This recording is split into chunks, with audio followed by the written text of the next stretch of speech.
Hello everyone, I am Vimmi Chawla and welcome you all on my YouTube channel. आज आपको मैं English grammar start करवाने वाली हूँ और इंग्लिश ग्रामर में हम सारे टॉपिक डिस्कस करेंगे, बट हर एक टॉपिक को डिस्कस करने से पहले हम थोड़ा सा बेसिक करेंगे। तो बेसिक के बाद अब जैसे जो भी टॉपिक है like noun, pronoun, adjective, adverb, तो सबसे पहले हम बेसिक कवर करेंगे, उसके बाद इन सब टॉपिक को हम अच्छे से पढ़ेंगे और उसके बाद इनका प्रैक्टिस सेट करेंगे। तो इस तरह से मैं आपको इंग्लिश ग्रामर करवाऊँगी। तो आज ये मेरा फर्स्ट वीडियो है इंग्लिश ग्रामर के ऊपर। तो अब हम स्टार्ट करते हैं। तो as we know, English is a language. English क्या एक लैंग्वेज है और इस लैंग्वेज में क्या है 26 लेटर्स हैं, ठीक है। और इस 26 लेटर्स को हम 2 कैटेगरीज में डिवाइड कर सकते हैं। फर्स्ट ऑफ ऑल वोवेल्स और कंसोनेंट्स में, ठीक है। और हमें पता वोवेल्स कितने होते हैं 5, कंसोनेंट्स कितने होते हैं 21। 5 वोवेल्स कौन से होंगे A, E, I, O, U, और इनको छोड़ के वो क्या हो जाएंगे दूसरे लेटर्स, वो बन जाएंगे कंसोनेंट्स, ठीक है। इस तरह से हमारे पास 26 लेटर्स होते हैं।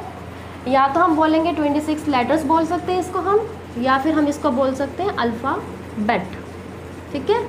तो 26 लेटर्स बोलो या फिर अल्फ़ाबेट बोलो। इसको ऐसा नहीं करना कि इसको अल्फ़ाबेट्स बोल दे कि हाँ 26 देखा तो लेटर्स लिखा तो इसको हम अल्फ़ाबेट्स बोल दें, ऐसा नहीं है। जैसे सपोज हमारे पास आ जाता है कि Ram is learning English alphabets, ठीक है। अगर मैं ये लिखती हूँ कि Ram is learning English alphabets, ठीक है, लेकिन यहाँ पे इंग्लिश के अल्फ़ाबेट्स नहीं होंगे, इंग्लिश के अल्फ़ाबेट होंगे, एस को कट करना पड़ेगा।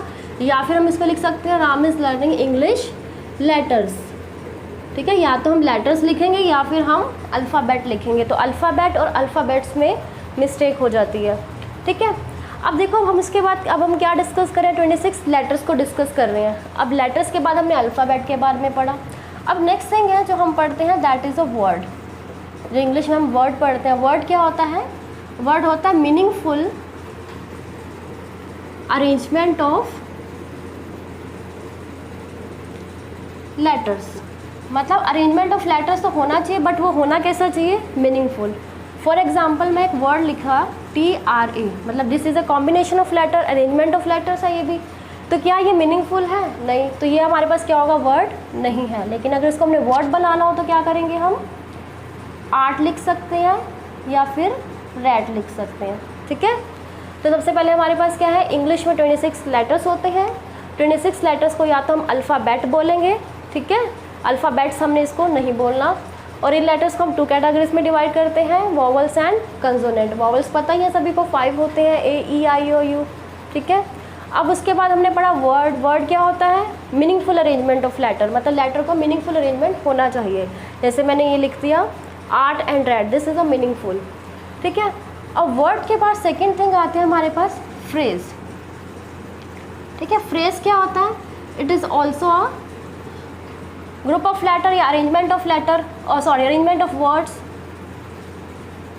Arrangement of word. वर्ड का कोई भी अरेंजमेंट हो सकता है, ठीक है, but doesn't have a complete sense, doesn't have a complete sense.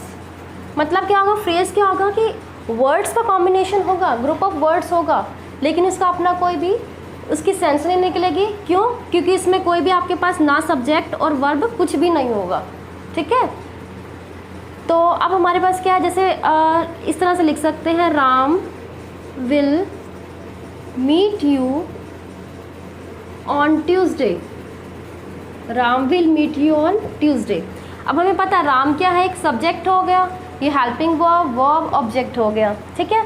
अब ये जो ऑन ट्यूसडे, अब देखो ये क्या है, ग्रुप ऑफ लेटर्स तो है। ग्रुप ऑफ लेटर में क्या ये ऑन या ट्यूसडे में से कोई सब्जेक्ट है, कोई ऑब्जेक्ट है, या फिर कोई आपके पास वर्ब है, ठीक है। इसमें कुछ भी नहीं बन रहा, this is a simple group of letter है जिसका अपना कोई भी कंप्लीट सेंस नहीं। अगर हम किसी को बोलते हैं ऑन ट्यूसडे, तो सामने वाला क्या बोलेगा, क्या ये ऑन ट्यूसडे है, ठीक है। तो मतलब इसमें कोई कंप्लीट सेंस नहीं है, इसमें कोई सब्जेक्ट नहीं है, कोई वर्ब नहीं है, तो इसको हम बोलेंगे फ्रेज। तो फ्रेज के बाद जो हमारे पास नेक्स्ट आता है, फ्रेज के बाद नेक्स्ट हमारे पास हम पढ़ते हैं इंग्लिश के अंदर क्लॉज। फ्रेज के बाद हम नेक्स्ट पढ़ते हैं इंग्लिश में क्लॉज।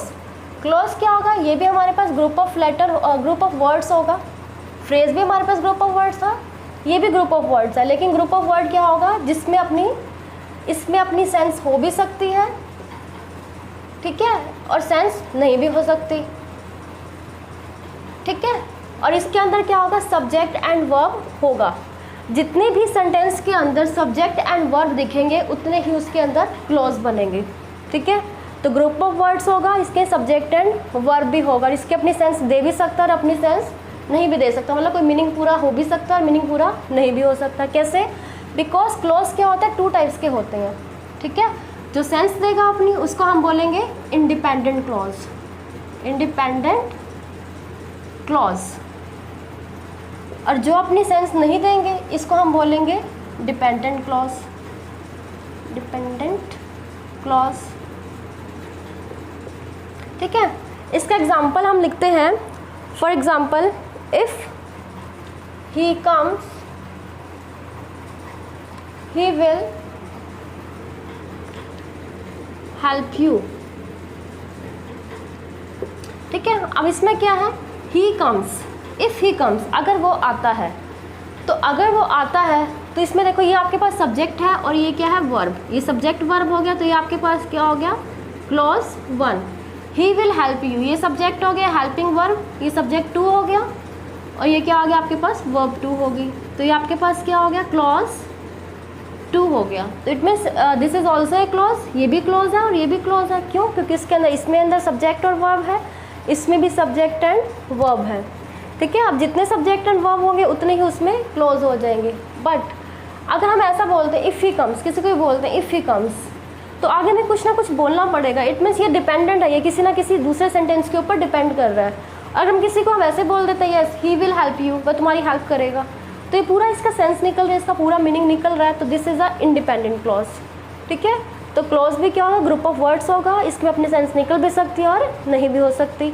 सेंस दे रहा है अपनी तो इंडिपेंडेंट है, सेंस नहीं दे रहा तो ये डिपेंडेंट है, और इसके अंदर सब्जेक्ट एंड वर्ब होगा। किसी भी सेंटेंस में जितने सब्जेक्ट एंड वर्ब कॉम्बिनेशन उतने ही क्लॉज हो जाएंगे, ठीक है। अब नेक्स्ट हम पढ़ते हैं क्लॉज के बाद अबाउट द सेंटेंस।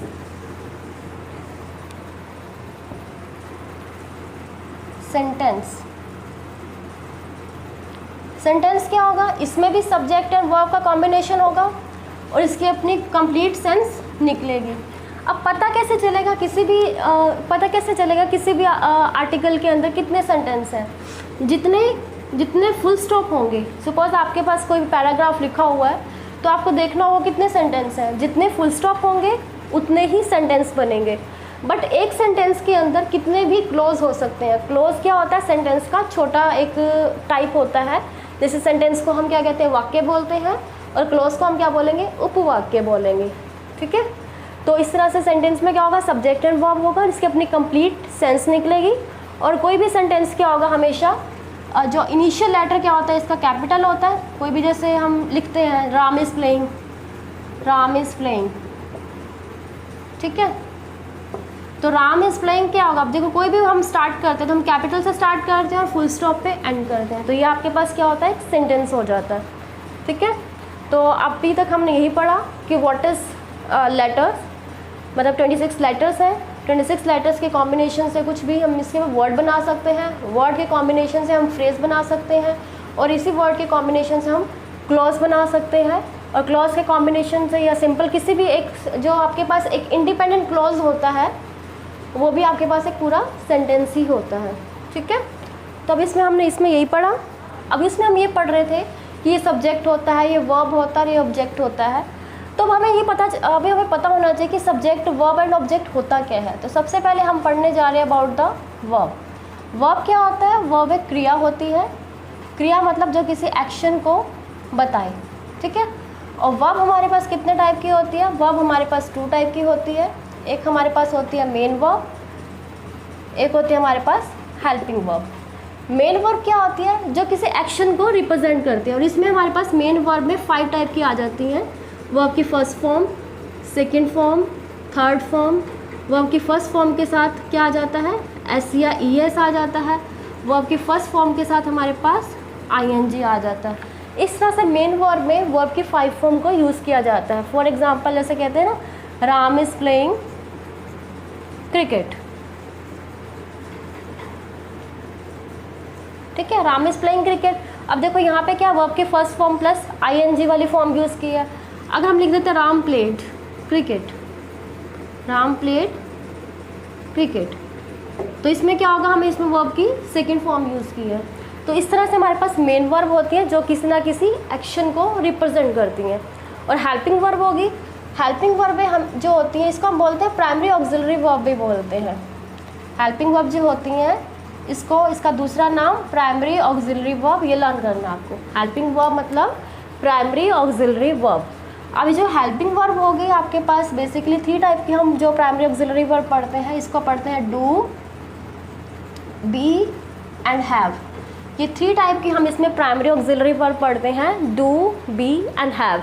अब ये जो प्राइमरी ऑक्सिलरी वर्ब क्या होती हैं, ये जो हेल्पिंग वर्ब होती हैं जिसको हम प्राइमरी ऑक्सिलरी वर्ब भी कहते हैं, ये हेल्पिंग वर्ब का काम भी करती हैं और मेन वर्ब का काम भी करते हैं। जैसे ये मेन वर्ब है, ठीक है, और ये जो हेल्पिंग वर्ब है ये किसी भी सेंटेंस में मेन वर्ब का भी काम कर सकती है और ये हेल्पिंग वर्ब का भी काम करती है, ठीक है।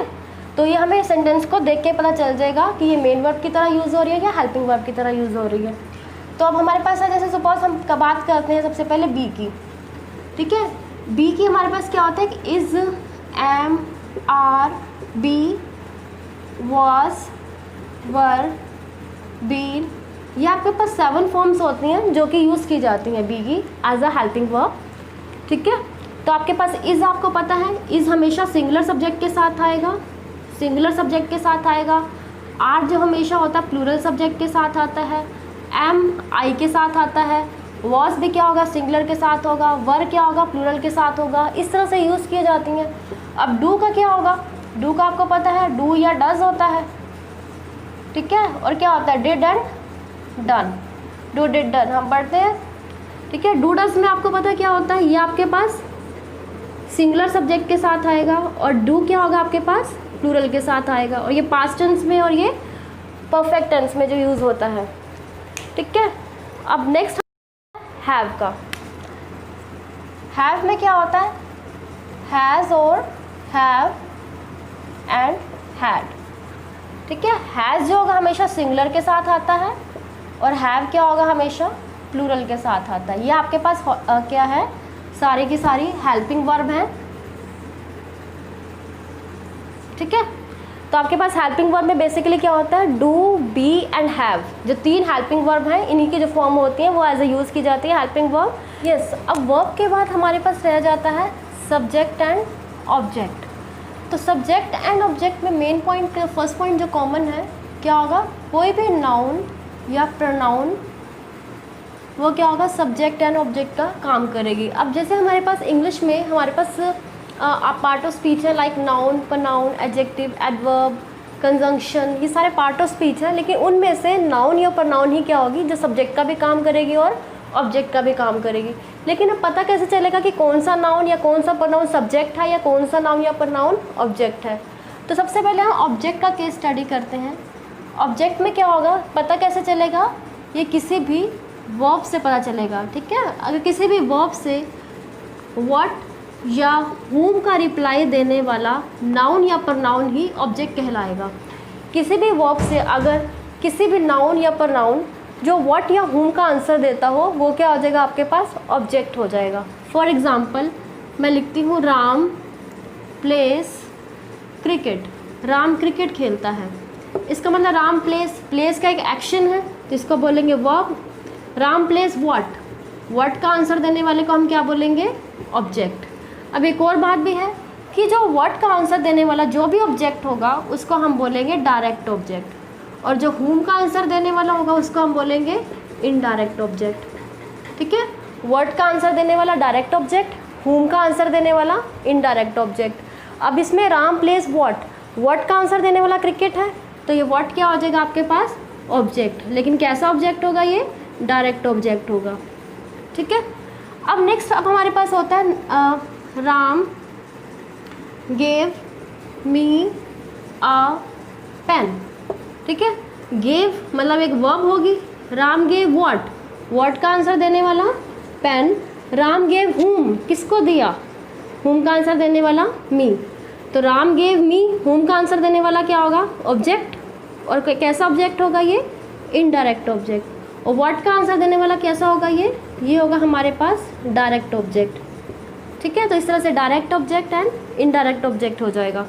एंड इसमें नेक्स्ट पॉइंट होता है, जैसे हमने वर्ब का आंसर देने वाला, व्हाट या whom का आंसर देने वाला, ये आपके पास ऑब्जेक्ट हो गया और एक direct object and indirect object. ऐसे एक वर्ब का ऑब्जेक्ट होता है, एक ऐसे ही अपना क्या होता है प्रेपोजिशन का भी क्या होता है अपना एक ऑब्जेक्ट होता है। मतलब प्रेपोजिशन के आगे जो भी आएगा वो क्या होगा? ऑब्जेक्ट का काम करेगा। प्रेपोजिशन के आगे आने वाला वर्ड ऑब्जेक्ट ही होता है और ऑब्जेक्ट में क्या यूज़ होता है? नाउन या प्रनाउन। तो प्रेपोजिशन के आगे हमेशा ही क्या आएगा? नाउन या प्रनाउन ही दिखेगा। इसका भी एग्जाम्पल लेते हैं। इसका एग्जाम्पल हम लेते हैं, द मैन सेटिस्फाइड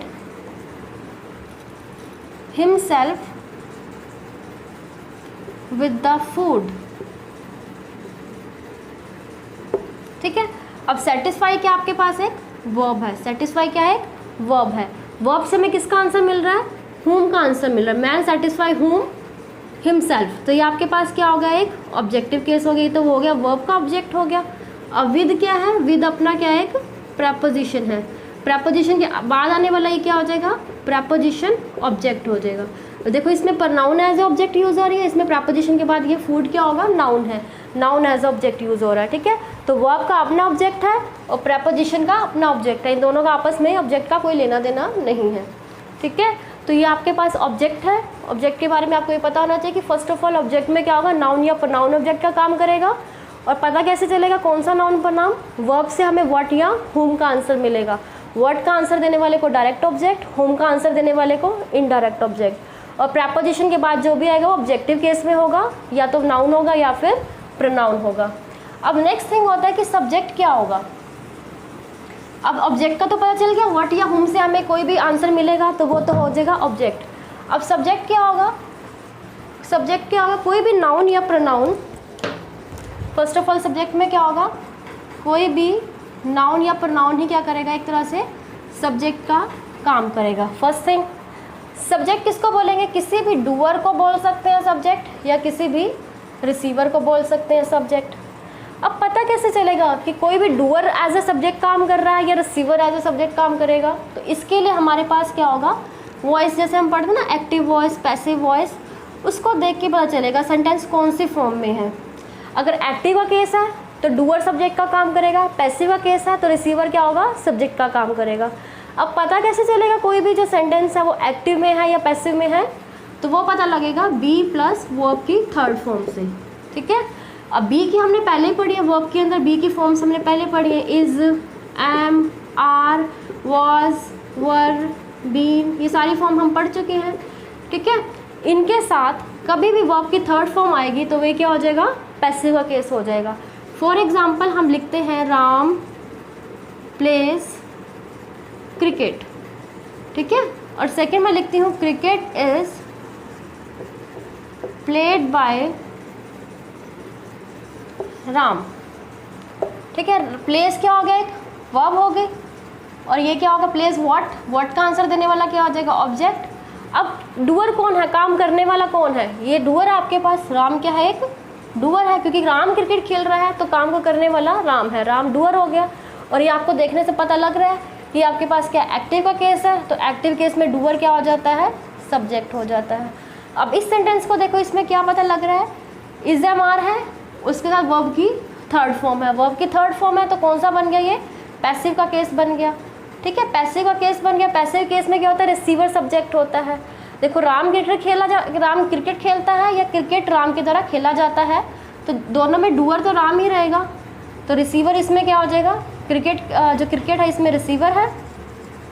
ठीक है, और ये हमारे पास क्या करेगा? सब्जेक्ट का काम करेगा। तो इस तरह से क्या हो जाएगा? पैसिव केस में रिसीवर क्या होगा? सब्जेक्ट का काम करेगा। एक्टिव केस में क्या होगा? डूअर सब्जेक्ट का काम करेगा। ठीक है, अब इसमें क्या हो जाएगा? नेक्स्ट पॉइंट इसमें क्या आता है? कभी भी हमारे पास किसी भी सेंटेंस के अंदर, कभी भी किसी सेंटेंस के अंदर सब्जेक्ट के साथ कभी भी कोई एक्स्ट्रा इन्फॉर्मेशन लिखी है तो सब्जेक्ट के बाद एक्स्ट्रा इन्फॉर्मेशन जिसको हम बोलते हैं एट्रीब्यूट, वो हमेशा सब्जेक्ट के बाद आएगी। ठीक है, कभी भी किसी सेंटेंस में सब्जेक्ट के बारे में कोई भी एक्स्ट्रा इन्फॉर्मेशन है जिसको हम एट्रीब्यूट बोलते हैं, वो हमेशा क्या होगी, सब्जेक्ट के बाद आएगी। फॉर एग्जाम्पल मैं लिखती हूँ Madhuri Dixit, sorry, the finest actress Madhuri Dixit join the Hollywood. ठीक है, अब माधुरी दीक्षित ज्वाइन, तो ये आपके पास सब्जेक्ट है और इसकी एक्स्ट्रा इन्फॉर्मेशन क्या है, द फाइनेस्ट एक्ट्रेस, तो ये क्या आ जाएगा, यहाँ पर आ जाएगा the Madhuri Dixit the finest actress join the Hollywood. इस तरह से एट्रीब्यूट क्या होगा, हमेशा बाद में आएगा। तो आज के लेक्चर में बस इतना ही बताया मैंने आपको about the word, phrase, clause, sentence, subject, verb and object, इन सब का बेसिक इंट्रोडक्शन हमने डिस्कस किया है। तो नेक्स्ट वीडियो में हम पार्ट ऑफ स्पीच को डिस्कस करेंगे। तो आज के लिए इतना ही। So thank you. और अगर आपको मेरी वीडियो अच्छी लगी हो तो प्लीज़ लाइक, सब्सक्राइब, शेयर, और कोई डाउट हो तो आप कमेंट में लिख दीजिएगा। Thank you so much.